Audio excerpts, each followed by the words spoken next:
Hello everyone, and today we are taking a close look at M Night Shyamalan's Trap.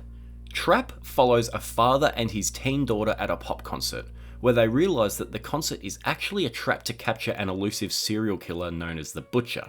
It stars Josh Hartnett in the lead role, Ariel Donahue as his daughter, and Salika Shyamalan as pop sensation Lady Raven. Like most of M Night Shyamalan's films, Trap has proved to be extremely divisive. Some hailed Trap as one of Shyamalan's worst films, others said that it was one of his best. And while I wouldn't say that it's top tier Shyamalan, it is my favourite M Night Shyamalan film since The Village, another divisive film that I am a mad defender of. Now, as with all of my video essays, I recommend that you watch Trap before continuing with this video, because I will be talking spoilers here. And for all of you people who haven't seen Trap and are just about to leave to watch it, even if you don't like it, please come back and watch the rest of this video, because I feel like I may be able to shape your view of the film into a more positive light. Trap is presented as a single location thriller, where the audience follows the perspective of the Butcher as he tries to find a way to escape from the concert. The Butcher, whose real name is Cooper, is played by Josh Hartnett, who gives an incredible performance as a monster pretending to be a man. His performance is funny, discomforting, and charismatic at the same time. His daughter, Riley, is played by Ariel Donahue. Riley is completely unaware that her father is a serial killer, and she is fantastic at playing a girl who has to confront the horrors of who her father truly is. The pop star, Lady Raven, is played by Salika Shyamalan, and while she's clearly an inexperienced actress, she has a great voice and a great onstage presence. So, while the setup of this movie may seem simple with a limited location and a small cast of characters, Shyamalan uses the simplicity of the story to explore some really interesting and powerful themes, such as absent parenting, addiction, the good and bad of social media, and parasocial relationships. Today, I'll be discussing each of these themes in detail and how Trap conveys them. But just before we begin, if you enjoyed this video, please like, share and subscribe to help grow this channel a bit more. I'd really appreciate it. Anyway, let's get into it.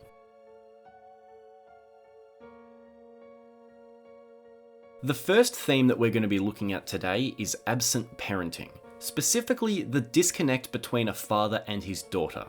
Let's take a look at what we know about Cooper and his life. Cooper is a fireman, a job which requires you to be physically healthy, fit, alert, and prepared at all times. This job is one that is often carried home, as the work can be intense and even traumatizing. It's also unpredictable, as you may need to be called out to work when you least expect it. My point being, this kind of work can get in the way of life. The busy schedule can lead you to being away from your family, and the mental toll that it carries can lead you to being emotionally distant from your family. We also learned that Cooper had an abusive and domineering mother, who showed him little to no love as a child. This type of upbringing and the life that he's chosen to pursue has left him as a mostly absent parent, both physically and emotionally. That being said, he clearly doesn't have a bad relationship with his children. He loves them very much. We see this in an early scene when he's trying to get on Riley's level and help her with some problems that she's having at school. He even tries to be hip and use the same slang that the younger generation uses, not only just to be funny, but because he really does want to connect with Riley. The reason he takes Riley to the concert is as a reward for her good grades, so he cares about her education as well as her mental well-being. It's not like he doesn't make the effort with his kids. He's taking an entire day off to spend a day with just his daughter, hoping to give her the best day of her life. In the first act, Cooper and Riley are almost always together, but as the film progresses, we start to see them be slowly disconnected, both physically and emotionally. As Cooper realizes that this concert is a trap to catch him, he repeatedly leaves Riley at her seat to try and find a way out. This puts physical distance between the two, but it also puts emotional distance between them. Riley eventually asks her dad why he's acting so strange and why he keeps leaving her. We can assume that Cooper often becomes distant during stressful situations, and due to his job as a firefighter, he would be put in stressful situations quite frequently, further driving a wedge between him and his children. Trap is labelled as a thriller film, and I would certainly agree, but not for the reason that you would expect. You would think that the tension of this film would come from watching the Butcher attempting to escape the police in a small location. But the tension actually comes from worrying about how Riley might be feeling each time Cooper leaves her alone at her seat. Each time he was trying to evade the police, I found myself more worried about how his daughter would be feeling than whether or not he would actually be caught. It should be the best day of her life, and she should be spending it with her dad, but for reasons unbeknownst to her, he keeps leaving her all by herself. Now, I'm only theorising here, but I feel like this might be quite personal for M. Night. He has 3 daughters, the eldest of which being born in 1996, and the youngest being born in 2004. In those 8 years, he made The Sixth Sense, Unbreakable, Signs, and The Village. That is an insane amount of work, and since 2004, he has released a film almost every 2 years. Obviously, he loves his craft and can't get enough of it, but I do wonder how much his work has gotten in the way of spending time with his children. Like Cooper, I'm sure that he's made the effort with his kids, and he's actually working with them on a professional level now, so I'm guessing that they've got a good relationship. But I would be very surprised if M. Night never felt disconnected from his family due to his work commitments. This is further backed up by the casting of his daughter, Salika, in the role of Lady Raven. Some people said that this casting was nothing more than nepotism, and I completely disagree.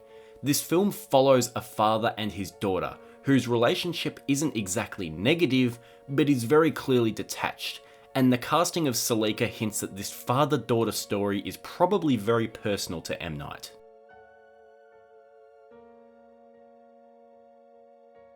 In addition to being a story of absent parenting, Trap can also be read as an allegory for addiction, specifically about an addict trying to be a good parent. Cooper needs to kill, he just has to. He lies to his wife about why he's coming home so late, saying that he's been held up at work when he's actually been out killing someone. Getting his fix, you could say.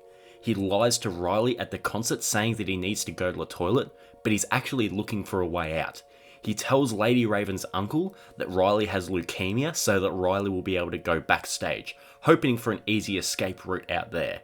All the excuses, secrets, and lies are something that wouldn't be foreign to addicts, whether it be sneaking a shot of vodka into your morning coffee, or saying that you just need one last bump before you go cold turkey. Eventually, the seal will break, and the truth will come spilling out, which is exactly what happens with Cooper.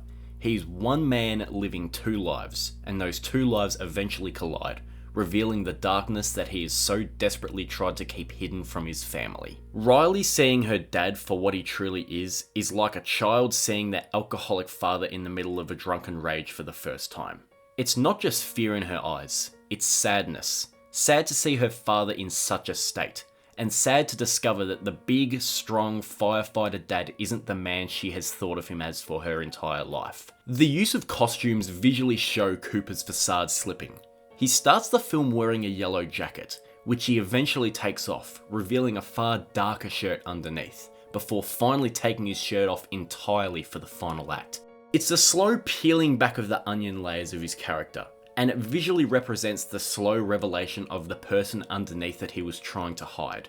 Cooper has a secret tunnel in his house as an emergency escape route if need be, and he has to use it to evade the police. This may be far-fetched in a logical sense, but if you think about an addict, most have stashes of their stuff hidden in places that no one knows about. If they need to use, they can do so secretly. If Cooper needs to escape, or if he needs to leave the house with no one knowing so he can kill someone, he can do so secretly. The ending of the film features Cooper breaking free of his handcuffs in the back of the police car before laughing hysterically. Although he technically breaks free in this scene, I read it as Cooper's inability to break his addiction. He's locked up in the back of a police car, handcuffed, with police and FBI all around him, but he still finds a way to escape. It's the same way an addict will literally do anything to get their fix, no matter how hard someone tries to stop them, and no matter how it might hurt other people. People with addictions that severe will find a way.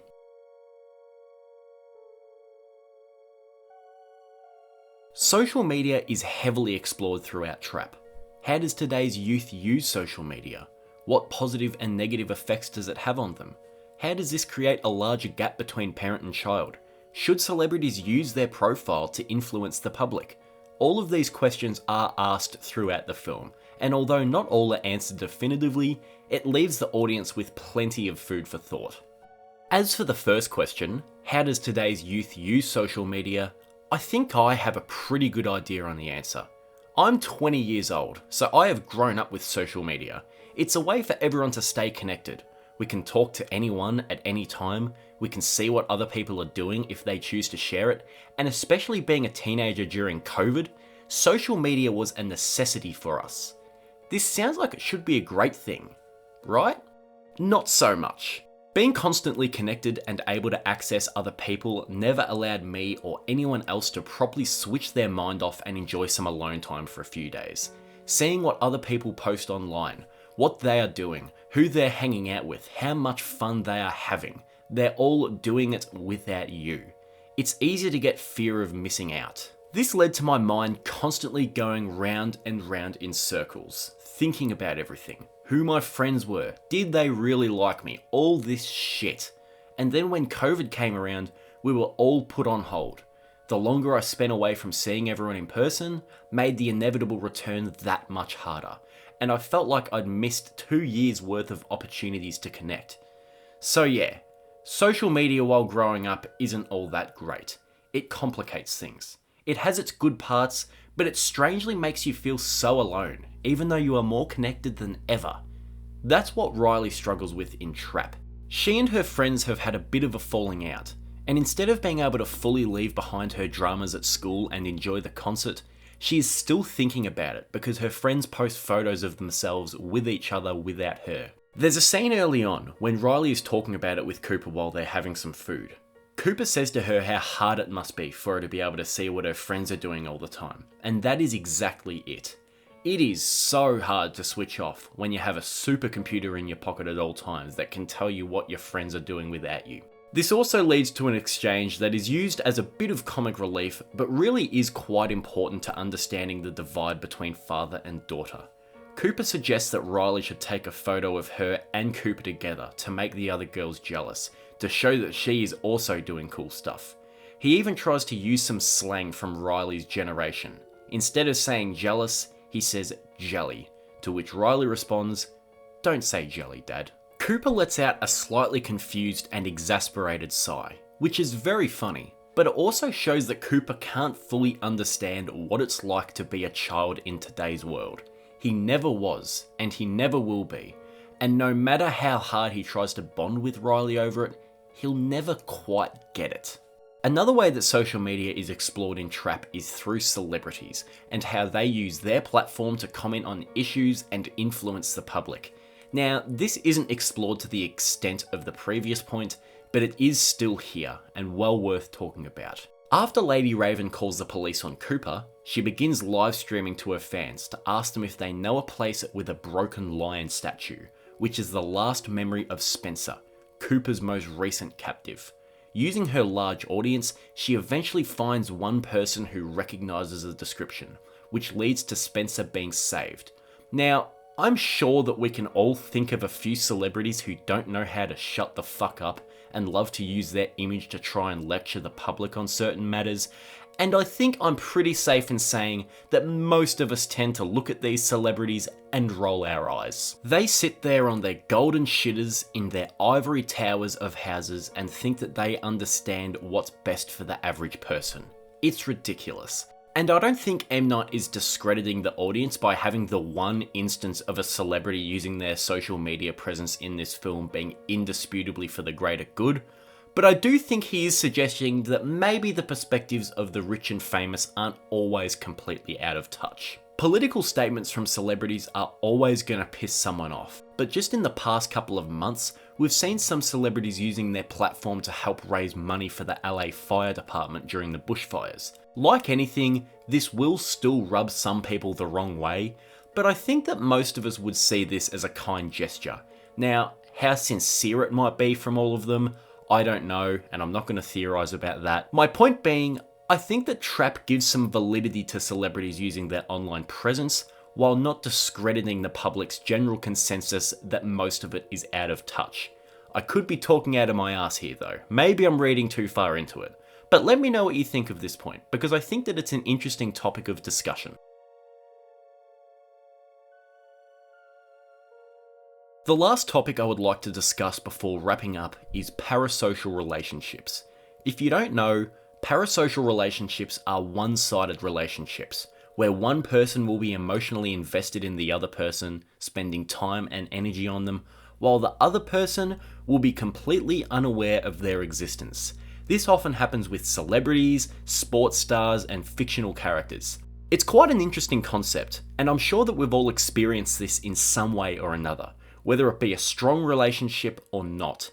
As a kid, you have your favourite footy player who you feel like you know, or you have your favourite cartoon character who you play make-believe that they are your friend. But parasocial relationships have been given a new layer with social media. Celebrities and pop stars are able to film themselves on their phone and post it to the public. They will look directly into the camera, address their audience personally, usually in an informal setting. This gives the audience a strange sense that they have some common ground with them and know the celebrity really well. Think of mad Swifties.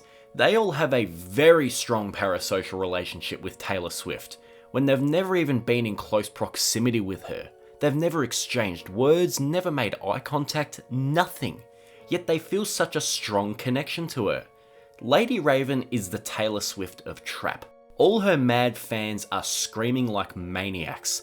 There's one girl who thought that when Lady Raven waved at the crowd, she waved specifically at her. This sense of a personal relationship has a lot to do with her social media presence. Sure, fans would still have parasocial relationships with her even if she wasn't on social media, but it's that online presence that really connects the fans to their idols. When Cooper's wife, Rachel, meets Lady Raven, she says that she feels like she already knows her, because she is such a prominent figure in their household.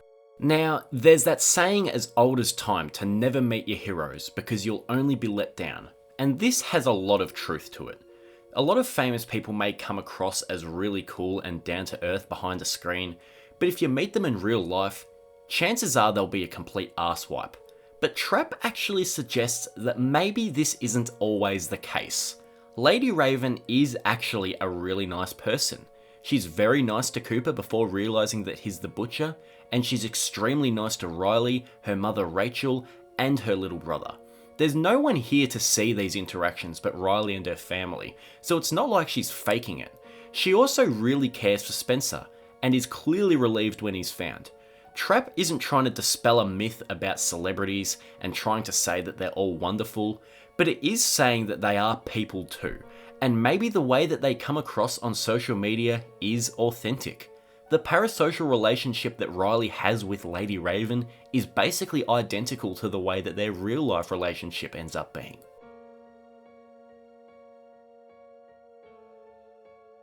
So, if you weren't to read into any of the subtext of Trapp, it may seem like a dumb thriller, with stupid plot point after stupid plot point. But Trapp is deceptively smart. It uses its tongue-in-cheek style to bypass normal conventions of film, and it bypasses logic and reason in order to really explore some deep and emotionally resonant themes. I really, really love Trapp, and I hope you all did too. If you didn't like it, and this video changed your mind at all, please let me know. If you still don't care for it after this video, then please let me know as well. Tell me why I'm wrong. I'd love to talk about it. Thanks so much for watching everyone. Like, share and subscribe if you enjoyed, and I will see you all later.